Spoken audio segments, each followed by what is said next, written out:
This is a Fox News alert. At least 8 people are arrested, one of them for assaulting a police officer as protesters block streets and confront police right outside the White House. With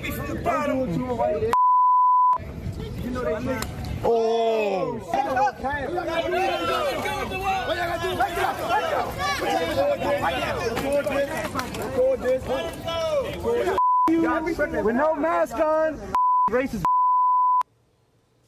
Well, it comes as violence continues to spike across the U.S. Georgia's governor has called in the National Guard.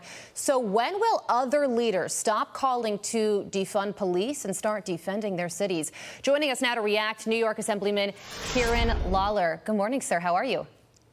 Good morning. How are you? Great, great. Okay, so the National Guard has been called into Atlanta by Georgia's Republican governor, and the thinking is that the National Guard will be there to free up police so that they can then patrol the streets. So the National Guard is going to be defending state property. Is this the right call? I think it definitely is. I think the local leaders in the city of Atlanta have lost control of that city. You saw the mayor say the other day a lot of the right things. She said, you know, we have to worry about these children, like this 8-year-old daughter, this 8-year-old girl who was murdered. And she said the right things, but she just wasn't doing the right things. And she's opposing the governor's call to send in the National Guard. But what is the other option? Local leaders are not supporting the police. Those who do violence and criminals are emboldened by everything that's gone on the last 6 weeks. And the mere presence of the National Guard, the mere announcement that the National Guard is on its way, can have a big effect, a big positive effect on quelling unrest.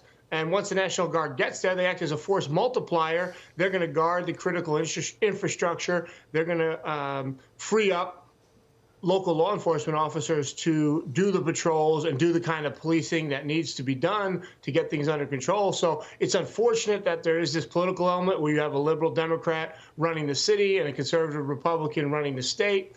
It would be better if they were cooperating, but it's really the only choice to restore order, protect the good people of Atlanta from the people who otherwise would commit crimes against them. Yeah. Yeah, this is not the last we're going to hear of the National Guard moving into cities, not just Atlanta. That's my prediction. All right, Kieran, I want to get your thoughts on this. A new bill would require NYPD officers to have personal liability insurance. You say this is a horrible idea on multiple levels. Why? Well, we're in the midst of a war on police. There's no doubt about that. Earlier this year, the state legislature passed a series of anti-police bills. They basically appeased the looters and the rioters in the streets and tried to pass some legislation that would give those people who are doing violence and not following the democratic process what they want. And this is another step. It's a step way too far. I'd call it the Criminal Empowerment Act of 2020 if it were to pass, because all it will say is the state authorities and state lawmakers are on the side of the criminal and not on the side of law enforcement officers. If you think about it, you're going to ask a police officer, go out and risk your life, be proactive, protect poor people, protect people in violent neighborhoods, put your life on the line for complete strangers.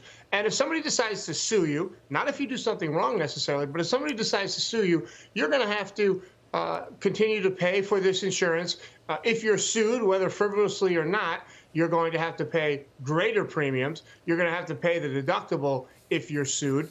And in federal court, the law allows for attorney's fees. So you're going to have attorneys doing these cases on contingency. And you're actually going to have a transfer of wealth from middle-class police officers to, to law firms and lawyers who are encouraged and incentivized to bring these lawsuits to make money, not necessarily to bring justice.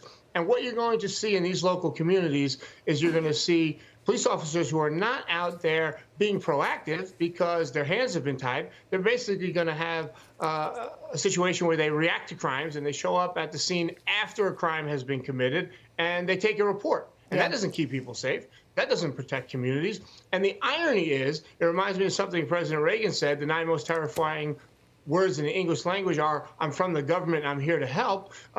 The proposers of this bill, the backers of this bill, think they're helping poor communities. They think they're helping communities of color, they're going to hurt those very communities they're claiming to help. That's who's going to pay the price. It's a similar argument to qualified immunity, Kieran, where people are saying that it just absolutely handcuffs cops, and you wonder why we're seeing such a rise in police officers, especially in New York, who are now retiring early.